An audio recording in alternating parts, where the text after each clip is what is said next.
Mabuti na lamang at may tribute din si Idol Raffy Tulfo sa ating pinakamamahal na lola ng bansa na si Lola Damiana, na mismong nakilala sa social media bilang isang matinik na lola at talagang nakakahanga ang kanyang abilidad sa pagpapatawa ng mga tao.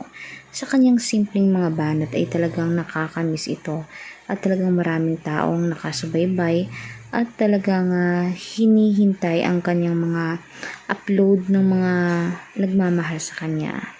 Dahil sa sobrang unique ni Lola ay talagang mahal na mahal siya ng mga tao.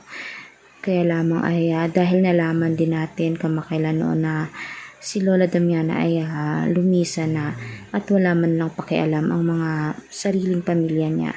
Kung hindi man siya nag-viral sa social media ay talagang hindi siya bibigyang pansin ng kanyang pamilya.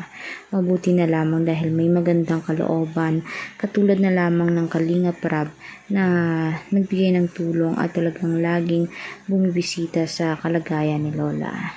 Si Lola Damiana ang kinilalang pambansang lola nung kanyang kapanahunan na nag-viral siya sa social media. Ngayon din naman, nakita ni Idol Raffy Tulfo ang kanyang mga videos at naantig ang puso mismo ni Idol.